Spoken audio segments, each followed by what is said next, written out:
these are the cultural views. So again, expanding a little bit beyond just the people in our immediate sphere and looking at the larger society, right? Every single message that we get from society about what sex and gender are.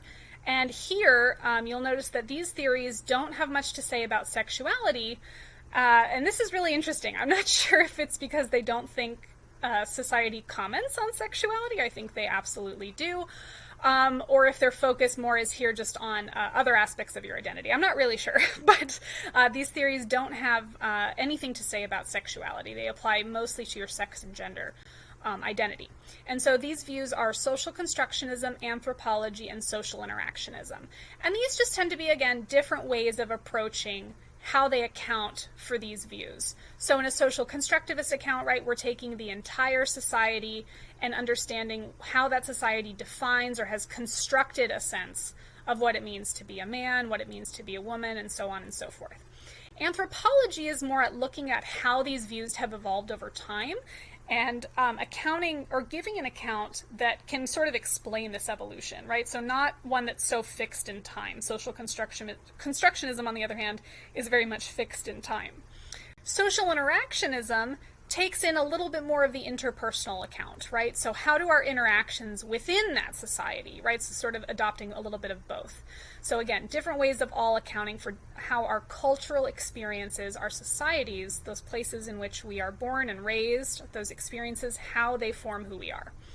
So there are two different approaches to this. One of them assumes the sex-gender binary, so it's a little bit more of a limited view. This definitely is more with anthropology, right, because these views have been around for so long, right, and were much less inclusive the farther back in time we go.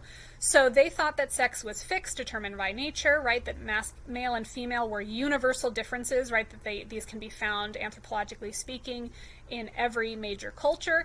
Now, what is interesting, though, is that even in cultures that assumed the sex-gender binary, there are instances of there being more than two genders, right? So even though having only two genders only two sexes seems to be a universal fact of history, right?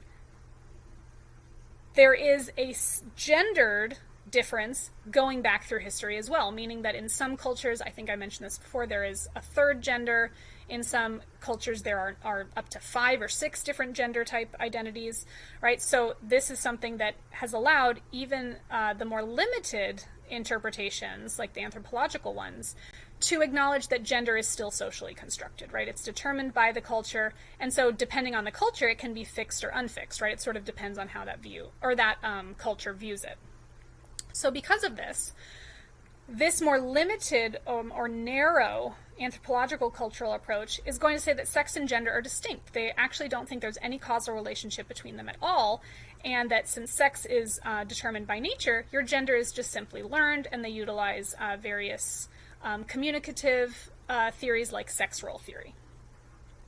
The more liberal of the two thinks that there is a connection between sex and gender, and that both sex and gender are socially constructed, right? So that's allowing for more than just two.